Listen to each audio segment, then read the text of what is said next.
কিছু কিছু কাজ আছে যেগুলো করলে এই ক্ষতিগুলোতে লিপ্ত হওয়ার সম্ভাবনা 100%। কিছু কাজ আছে যেগুলো করলে এগুলোতে লিপ্ত হওয়ার সম্ভাবনা ইফেক্টেড হওয়ার সম্ভাবনা প্রায় 100%। জানা দরকার আছে না? আর কিছু কাজ আছে যেগুলো করলে ইনশাআল্লাহ এগুলো থেকে বেঁচে থাকা সহজ হবে। মানে সহজ হবে বলতে ইনশাআল্লাহ আপনি বাঁচবেনই ইনশাআল্লাহ। ইনশাআল্লাহ আগে বলি ওই কয়েকটা কাজ বলি যেগুলো করলে এগুলোতে লিপ্ত হওয়ার সম্ভাবনা একদম 100% ধরেন। ঠিক আছে, নোট করেন। এগুলো আমি শুধু আমার কিতাব থেকে বলতেছি এমন না, অনেক অভিজ্ঞতাও আছে সাথে, আবার অনেক পেশেন্ট বা অনেক ইফেক্টেড মানুষের হিস্ট্রিও একসাথে করে আমি কথাটা বলছি। 1 নাম্বার হচ্ছে আল্লাহ পাকের ফরজ ওয়াজিব না মানলে। আল্লাহ পাকের ফরজ ওয়াজিব না মানলে এগুলোতে লিপ্ত হওয়ার সম্ভাবনা, ইফেক্টেড হওয়ার সম্ভাবনা 100% ধরে রাখেন। যখন তখন লিপ্ত হয়ে হতে পারেন, আল্লাহ না করুন। সেকেন্ড হচ্ছে মিউজিক চর্চা করলে। মিউজিক চর্চা বলতে শুনলেও, এই যে মিউজিশিয়ান থেকে দেখেন স্টেজে উঠে এরকম বান্দরের মতো লাফ দেয়, এই সবার সাথে জিন আছে। আপনি যদি আমাকে বলেন যে ভাই প্রমাণ করে দেখেন, আমি দেখাতে পারবো না, কিন্তু আমি বিশ্বাস করি আছে। ঠিক আছে, এটা স্বাভাবিক সাধারণ মানুষের পক্ষে করা সম্ভব না। এবং এমনকি এই যে ইন্ডাস্ট্রি, এই ইন্ডাস্ট্রির মধ্যেও এদের প্রভাব আছে। কোনো সুস্থ স্বাভাবিক মানুষ এইরকম বিকৃত যৌনাচার করতে পারে না। কথা বুঝতে পারছেন? এমনকি আমার তো সন্দেহ হয় যে এখন এই যে LGBTQ এই যেগুলো আসতেছে, এরাও যে জিনদের উপাসনা করে কিনা আল্লাহ ভালো জানে। যাই হোক, এই অশ্লীলতা মানে 1 নম্বরটা বলছে কি আল্লাহ পাকের সমস্ত মানে ফরজ ওয়াজিব না মানলে এটা ইফেক্টেড হওয়াটা 100% লিখে রাখেন। 2 নম্বর খাস করে মিউজিক, 3 নম্বর বলছিলাম যে খাস করে অশ্লীলতা, বেহায়াপনা। তো প্রথমটা কি বলছি ভাই, আমাদের পয়েন্টটা কি, যে কাজগুলো করলে পরে সেহের আইন হাসাদ বা এই ধরনের সমস্ত ক্ষতিতে লিপ্ত হয়ে যায়, মানে ইফেক্টেড হয়ে যাওয়ার সম্ভাবনা আছে। সেগুলোর 1 নম্বর তালিকায় 1 নম্বর কি, আল্লাহ পাকের ফরজ ওয়াজিব যদি না মানে তাহলে এগুলোতে ইফেক্টেড হতে পারে 100% সম্ভাবনা আছে। 2 নম্বর খাস করে আমি বলেছি কার কথা, কোন মিউজিকের কথা। মিউজিকের যারা লিপ্ত হয় বা মিউজিকের সাথে থাকে বা মিউজিক্যাল ইনস্ট্রুমেন্ট প্লে করে অথবা গান শোনে নিয়মিত, এদের মধ্যেও এগুলো প্রভাব বিস্তার করে। 3 নম্বর হচ্ছে অশ্লীলতা, বেহায়াপনা। যারা অশ্লীলতা বা বেহায়াপনায় লিপ্ত থাকে তারা এগুলোতে ইফেক্টেড হয়। 4 নম্বর হচ্ছে উদাসীন থাকা, অলস উদাসীন থাকা। দেখবেন আপনি কিছু ভবঘুরে মানুষ আছে উদাসীন, রাত জেগে ঘুরে বেড়াচ্ছে, এমনি এখানে ওখানে ঘোরাফেরা করতেছে, কোনো জীবনের কোনো ভিশন নাই, মিশন নাই, উদাসীন ভবঘুরে টাইপের। জিন ধরে এদেরকে, সম্ভাবনা আছে। 5 নম্বর হচ্ছে পেশাব থেকে পবিত্র না হওয়া। পেশাব পায়খানা যে বিষয়গুলো আছে, ইস্তেঞ্জা আমরা যে করি, টয়লেট ওয়াশরুম, এগুলো থেকে পরিপূর্ণরূপে পবিত্র না হওয়া, এটা মারাত্মক। এটাতে 1 নম্বরে মানে 2 নম্বর রাখা দরকার ছিল মনে হয়। আমি তো আসলে সিরিয়াল করে নিয়ে আসি না, আমি জাস্ট বলতেছি, আপনারা নোট করেন। যদি কেউ অপবিত্র থাকে পেশাব থেকে, পেশাবের ছিটাফোটা থেকে, নাপাক থাকে, এক কথায় নাপাক থাকে, এটা সম্ভাবনা আছে তার এগুলো ইফেক্টেড হওয়ার। ঠিক আছে, ওটা বুঝি। আচ্ছা, একটা লিখেন যে মাদকদ্রব্য সেবন করে। মাদকদ্রব্য সেবন যারা করে বা এটার সাথে ইফেক্টেড থাকে, মানে থাকে, এডিক্টেড থাকে, তারা এগুলোতে ইফেক্টেড হওয়ার সম্ভাবনা 100%। 7 হচ্ছে যারা দৈনন্দিন মাসনুন জিকির আজগারগুলো করে না। দৈনন্দিন মাসনুন যে জিকির আজগারগুলো আছে এগুলো করে না। এগুলো যদি 1 নম্বরের মধ্যে পড়ে যায়, তারপর আলাদা করে বললাম যে মাসনুন জিকির আজগারগুলো যারা করে না তারা। 8 হচ্ছে নিয়মিত কোরআন তেলাওয়াত যারা করে না, নিয়মিত খাস করে কোরআন তেলাওয়াত যারা করে না। 9 নম্বর যেসব নারীরা বেহায়ের মতো বাইরে বিপর্দায় চলাফেরা করে, তারা তো নিজেরা ইফেক্টেড হয়, অন্যকে ইফেক্টেড করে। তারা নিজেরা তো ইফেক্টেড হয়ই, অন্যদেরকে ইফেক্টেড করে। এটা হাদিসই আছে, যখন এরকম কোনো মেয়ে বেপর্দায় বাইরে বের হয়, শয়তান তার পিছু নেয় এবং অন্য পুরুষের চোখে তাকে সুন্দর করে উপস্থাপন করে শয়তান। যদিও সে মোটেই সুন্দর না, কিন্তু শয়তান তাকে সুন্দর করে উপস্থাপন করছে যে সে খুব সুন্দর, এটা আপনার চোখে একটা ভ্রম সৃষ্টি হচ্ছে। কে করছে এটা? শয়তান। সুবহানাল্লাহ। ভাবা যায়?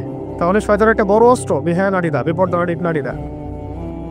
তো আমাদের সমসাময়িক সময়ে তসলিমা নাসরিন শয়তানের একটা বড় অস্ত্র, এবং ওর যারা অনুসারী আছে, হাসতেছেন কেন? এরা শয়তানের সবচেয়ে বড় বড় অস্ত্রগুলোর মধ্যে একটা। আরেকটা হচ্ছে, কটা বলছে? 9টা না 10টা?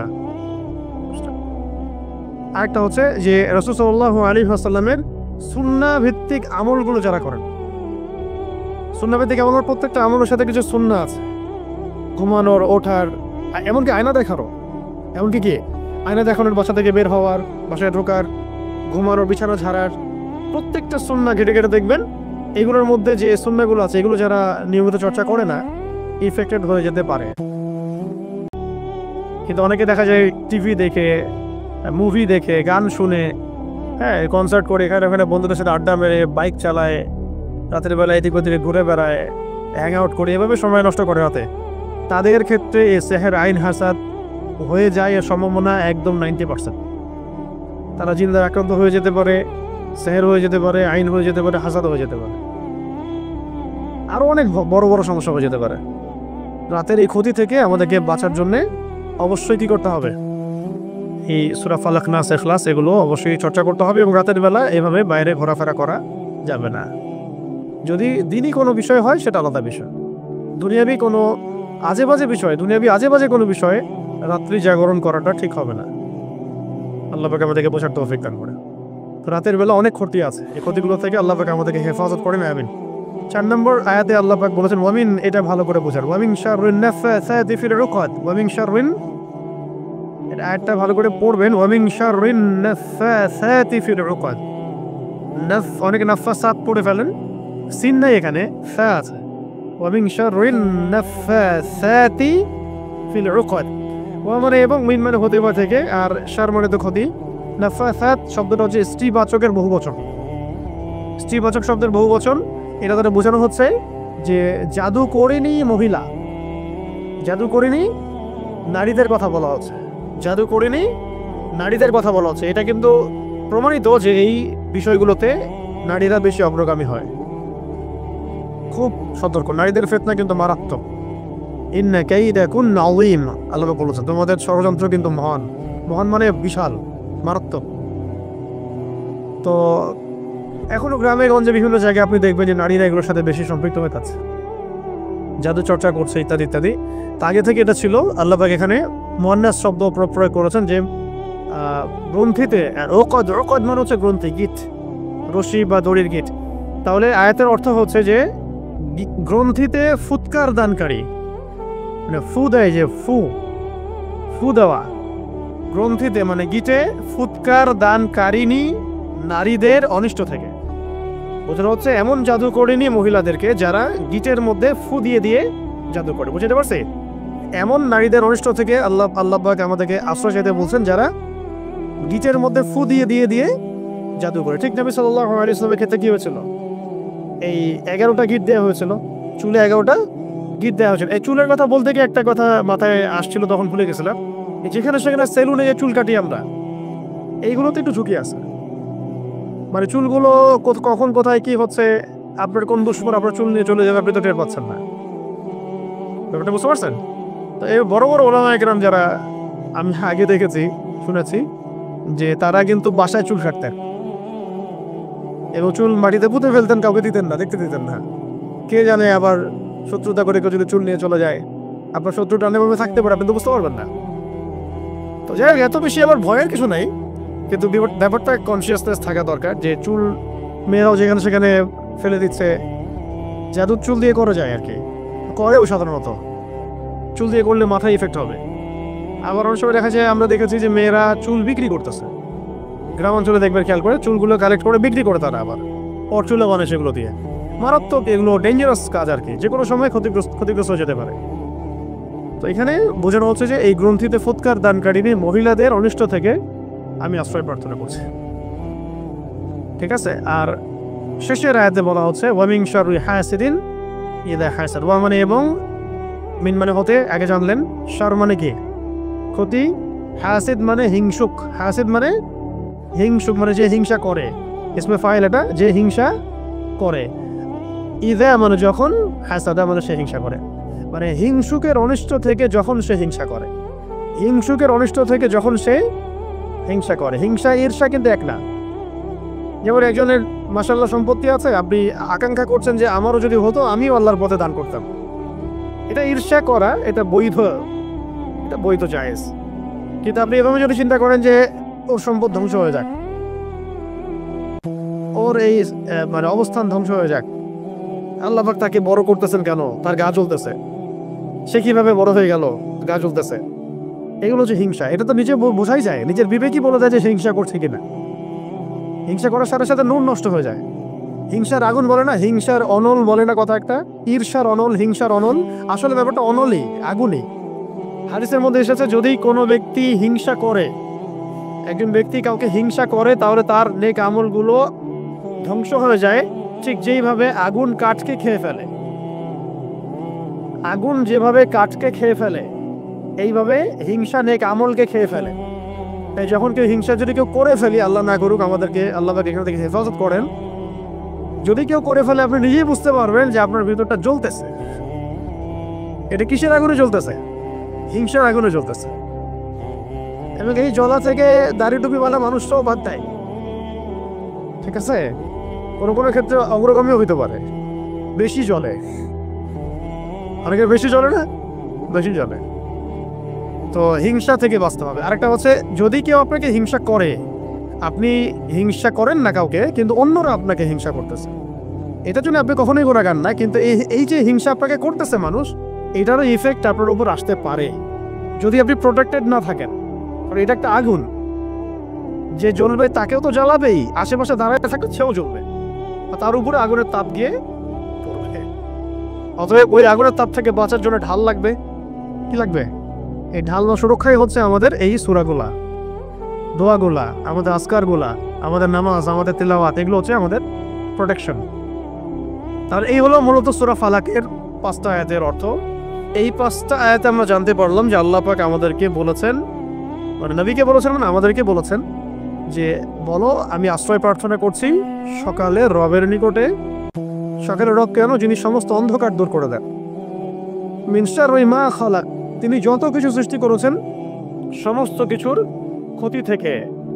আর ওয়া মিন শাররি গাসিকিন ইযা ওয়াকাব, খাস করে এই রাতের ক্ষতি থেকে যখন সেটা গভীর হয়, রাতের ক্ষতি থেকে যখন সেটা গভীর হয়। আর এবং গ্রন্থিতে ফুৎকার দানকারিনী মহিলাদের অনিষ্ট থেকে, জাদুকরিনী নারীদের অনিষ্ট থেকে, এবং হিংসুকের অনিষ্ট থেকে যখন সে হিংসা করে। এই 5টা আয়াতে এই কয়েকটা বিষয় আছে। কয়টা বিষয় আছে তাহলে? এক হচ্ছে সমস্ত সৃষ্টির অনিষ্ট, 2 খাস করে রাতের অনিষ্ট, রাতের অনিষ্ট যখন সেটা গভীর হয়, 3 আসছে জাদুকরিনী মহিলাদের ফিতনা, 4 আসছে হিংসুকের ফিতনা। ঠিক আছে? এরপরে সূরাটার সাথে রিলেটেড, কানেক্টেড। এখানে আবার আল্লাহ পাক বলেন কুল আউযু বিরাব্বিন নাস। এভাবে আপনি আরো বলুন যে আমি আশ্রয় প্রার্থনা করছি। আপনি বলুন আমি আশ্রয় প্রার্থনা করছি কার কাছে? রব্বিন নাস, রব্বিন নাস, মানুষের রবের কাছে, মানুষের রবের কাছে। মানুষ তো এখানে দুর্বল না, মানুষ ফেরেশতাকে দেখতে পারে না, জিনকে দেখতে পারে। এই যে প্রথমে যে ক্ষতিগুলা, না আমরা অন্ধকার রাতের ক্ষতি দেখতে পারি, না জিনকে দেখতে পারি, না সেহের দেখতে পারি, না হিংসা দেখতে পারি, দেখতে পারি? এটা সব অদৃশ্যের ক্ষতি। অদৃশ্যের ক্ষতি না, অদৃশ্যের ক্ষতি। তো একটা হলো শত্রু সামনে আছে, আপনি দেখছেন ফাইট করছেন, সামনে ধরেন জিহাদের মাঠে আপনি আছেন, সামনে একটা কাফের, আপনি দেখছেন একজন কাফের, সে যেভাবে আপনাকে আক্রমণ করবে আপনি সেভাবে আপনি নিজেকে বাঁচাবেন বা আপনি আক্রমণ করবেন। একটা হচ্ছে আপনি দেখতেই পাচ্ছেন না আপনার শত্রু কোথায়। তাহলে এই অদৃশ্য শত্রুর বিরুদ্ধে আপনাকে কে সাহায্য করতে পারে? একমাত্র সেই সত্তা যিনি দৃশ্য অদৃশ্য সব দেখতে পারেন, তাই না? এই অদৃশ্য শত্রুর বিরুদ্ধে সাহায্য করতে পারে একমাত্র সেই সত্তা যিনি দৃশ্য ও অদৃশ্য সমস্ত জ্ঞান রাখেন। সে সত্তা আল্লাহ ছাড়া আর কে আছে? কেউ আছে? এই কারণেই এই সমস্ত ক্ষতিগুলো দেখবেন অদৃশ্যের ক্ষতি। কিন্তু তো এখানে বলা হচ্ছে রব্বিন নাস, মানুষের রব, মানুষের রবের কাছে আশ্রয় প্রার্থনা করছি। মালিকিন নাস, শুধু রবই নন, তিনি মানুষের মালিক, তিনি মানুষের মালিক, মানুষের মালিকের কাছে। ইলাহিন নাস, তিনি মানুষের ইলাহ, মানুষের ইলাহের নিকটে। তিনটা কথা, তিনটা সম্বোধন বিশেষণ আসলো এখানে। কুল, বলুন হে নবী, আউযু, আমি আশ্রয় প্রার্থনা করছি, বিরব্বিন নাস, মানুষের রবের নিকটে, মালিকিন নাস, মানুষের মালিকের নিকটে, ইলাহিন নাস, মানুষের ইলাহের নিকটে। কয়টা বিশেষণ? আল্লাহ পাকের বিশেষণ হচ্ছে এখানে রব্বিন নাস, মালিকিন নাস, ইলাহিন নাস। আর এর আগে সূরা আছে কি? রব্বিল ফালাক। চারটা বিশেষণ আসছে এখানে, তাই না? আচ্ছা, কি থেকে এতগুলো সম্বোধন করে কি থেকে আশ্রয় চাচ্ছে? আগে তো একটা সম্বোধন করা হয়েছে, বলে আউযু বিরব্বিল ফালাক, একটা বিশেষণ বলে বাকি চারটা থেকে আশ্রয় প্রার্থনা করা হয়েছে। এখন তিনটা বিশেষণ আসলো এখানে। তিনটা বিশেষণ আসা মানে একটা শক্তিশালী শত্রু আমার পিছনে আছে, যার থেকে আমরা আশ্রয় চাচ্ছি। সেটা কি? সেটা হলো মিন শাররিল ওয়াসওয়াসিল খান্নাস। মিন শাররিল ওয়াসওয়াসিল খান্নাস, এইটা যার মধ্যে, এই রোগ যার মধ্যে আছে বা এটা যাকে ধরেছে, তার আর কোনো রোগের দরকার নেই। এই ক্ষতি যাকে গ্রাস করেছে বা করছে, আল্লাহ না করুক, আল্লাহ হেফাজত করেন, তার আর কোনো রোগের দরকার নেই, কোনো সমস্যার দরকার নেই। এই সমস্যাই কাফি তার জীবন ধ্বংস করার জন্য। সেটা কি? মিন শাররি, অনিষ্ট থেকে, ওয়াসওয়াস, কুমন্ত্রণা দাতার, কুমন্ত্রণা দাতার, ওয়াসওয়াসা দাতার, আল খান্নাস মানে আত্মগোপনকারী, আত্মগোপনকারী, কুমন্ত্রণা দাতার ক্ষতি থেকে, আত্মগোপনকারী, কুমন্ত্রণা দাতার ক্ষতি থেকে। যে আত্মগোপনকারী মানে নিজেকে সে গোপন করতে পারে, আপনি দেখতে পারবেন না। কুমন্ত্রণা দাতা মানে সে আপনার অন্তরের মধ্যে সবসময় প্রভাব বিস্তার করতে পারে, আপনার এর উপর কোনো কন্ট্রোল নাই। ঠিক আছে? আর অন্তরের উপর যদি শয়তান কন্ট্রোল নিয়ে নেয়, ওয়াসওয়াসা দিতে থাকে, তাহলে সেই ব্যক্তির পক্ষে ভালো কাজ করতে থাকলেও দেখা যায় সে ওয়াসওয়াসা রোগে ভুগতে থাকে। এটা কি হইলো, ওইটা কি হইলো না, এটা হইলো কিনা, এটা এটা ঠিক হচ্ছে কিনা, ওইটা ঠিক হচ্ছে কিনা। ভালো একটা কাজ করতেছে কিন্তু ওয়াসওয়াসা, এটা তো ভালোর কথা বললাম, খারাপ তো সারা ওয়াসওয়াসা আসতেই থাকে মাথার মধ্যে। পাপের ওয়াসওয়াসা, মানুষের ক্ষতির ওয়াসওয়াসা, হিংসার ওয়াসওয়াসা, হ্যাঁ, গোপন পাপের ওয়াসওয়াসা, অলসতা, আল্লাহর আদেশ অমান্য করার ওয়াসওয়াসা, অবাধ্যতার ওয়াসওয়াসা। এটা যাকে গ্রাস করেছে আর কি, এই ওয়াসওয়াসিল খান্নাস, তার আর কোনো ক্ষতির দরকার না, এটাই তার জীবন ধ্বংস করতে পারে। এই জন্য এত স্ট্রং সম্বোধন সামনে করা হচ্ছে বারবার। হে মানুষের রব, এক কথায় হে মানুষের মালিক, হে মানুষের ইলাহ, মানে আপনি আমাকে এটা থেকে বাঁচান। ব্যাপারটা এরকম, আর ব্যাপারটা এরকম, ঠিক আছে? আল্লাযী ইউওয়াসউইসু ফি সুদুরিন নাস, কারণ তার শক্তিটা কি? আল্লাযী মানে যে, ইউওয়াসউইসু মানে ওয়াসওয়াসা দেয়, ফি মানে মধ্যে, সুদূর মানে হৃদয়, বক্ষ বা হৃদয়, আর নাস মানে মানুষের। যে মানুষের হৃদয়ের মধ্যে ওয়াসওয়াসা দিতে পারে, যে মানুষের হৃদয়ের ভিতরে ওয়াসওয়াসা দিতে পারে, এটাকে মেডিকেল সায়েন্স বিশ্বাস করবে? হৃদয়ের মধ্যে ওয়াসওয়াসা আসা কেউ দেয়? এরকম কোনো সত্তা আছে যে এসে আমার হৃদয়ে ওয়াসওয়াসা দিয়ে যায়? সায়েন্সকে বিশ্বাস করবে? দেখছেন কিভাবে আমরা কর্ডলেস ওয়ার্ল্ডে ঢুকে গেছি আস্তে আস্তে। পশ্চিমবঙ্গ আমাদেরকে এইভাবে সাইকোলজিক্যালি নাস্তিক বানায় ফেলছে। কিন্তু তো শয়তান মানুষের হৃদয়ের ভিতরে ওয়াসওয়াসা দিতে পারে, শয়তান মানুষের হৃদয়ের ভিতরে ওয়াসওয়াসা দিতে পারে। আল্লাযী ইউওয়াসউইসু ফি সুদুরিন নাস, যে মানুষের হৃদয়ের মধ্যে ওয়াসওয়াসা দেয়, মানুষের মধ্য থেকে এবং জিনের মধ্য থেকে। তো জিন নিয়ে তো অনেক কথা বললাম, মানুষের মধ্য থেকে কিভাবে ওয়াসওয়াসা দিতে পারে, এটারও অনেক প্রমাণ আমাদের সামনে আশপাশে আসবে। চলতে ফিরতেই বুঝতে পারবেন যে আপনি ভালো কাজ করতে যাচ্ছেন, দিনের পথে চলতে যাচ্ছেন, জিন যতটা না আপনাকে বাধা দিবে, মানুষ শয়তান আরো বেশি বাধা দিবে। মিনাল জিন্নাতি ওয়ান নাস, শয়তান কয় প্রকার তাহলে? জিন শয়তান আছে, আবার মানুষ শয়তান আছে। কখনো কখনো মানুষ শয়তান মানে জিন শয়তানকে দমন করা সহজ, কখনো কখনো জিন শয়তানকে দমন করাটা সহজ। আয়াতুল কুরসি পড়েন, জিন শয়তান পালা চলে যাবে। কিন্তু আয়াতুল কুরসি আপনি পড়েন, মানুষ শয়তান পালাবে না, ঠিক আছে? তো মানুষ শয়তানকে দমন করাটা একটু কঠিন। তো শয়তান দুই প্রকার, মাথা রাখতে হবে, জিন শয়তান, মানুষ শয়তান। উভয় শয়তানের পক্ষ থেকে আল্লাহ, উভয় শয়তানের মানে ক্ষতি থেকে আমি আল্লাহ পাকের কাছে আশ্রয় প্রার্থনা করছি। এই সূরার মধ্যে কতগুলো বিষয় আসছে? প্রথমে 4টা বিষয়, তারপরে আবার কয়টা বিষয়? হ্যাঁ, 2টা। 2টা বা 3টা বিষয়, মোট এই 6টা-7টা বিষয় থেকে এই 2টা সূরাতে আশ্রয় চাওয়া হয়েছে, যেগুলো আমরা বাহ্যিক জ্ঞান দিয়ে এগুলোকে আমরা ডিল করতে পারবো না বা এদের সাথে আমরা ফাইট করতে পারবো না। এই সূরা দুটো শোয়ার সময় আমল করা, সাথে সূরা ইখলাস থাকবে, সকাল সন্ধ্যায় আমল করা, এবং প্রত্যেক ফরজ নামাজের পরে আমল করা। প্রত্যেক ফরজ নামাজের পরে অন্তত একবার করে পড়া, সকাল সন্ধ্যা 3বার করে, আর ফরজ নামাজের পরে কয়বার করে? একবার করে। এছাড়াও যখন তখন চলতে ফিরতে যখন তখন আপনি সূরা ফালাক, নাস, ইখলাস পড়তে পারেন। এবং আমি একটা হাদিস এটাও পেয়েছিলাম, রাসূল সাল্লাল্লাহু আলাইহি ওয়াসাল্লাম তাহাজ্জুদের নামাজে যখন উঠতেন তখনও মাঝে মাঝে তাহাজ্জুদের নামাজে তিনি 2 রাকাত নামাজে প্রথম রাকাতে সূরা ফালাক, তারপরে ইখলাস, সূরা নাস পড়েছেন। প্রথম রাকাতে সূরা ফালাক, দ্বিতীয় রাকাতে সূরা নাস পড়েছেন। এটা আমল করতে পারেন রাতের বেলা উঠে, এটাও আমল আছে মাসনুন। তো এর উপর আমল করা তৌফিক আল্লাহ পাক আমাদের সবাইকে দান করেন এবং এই সমস্ত ক্ষতিগুলো থেকে আল্লাহ পাক তাদেরকে হেফাজত করে নেবেন।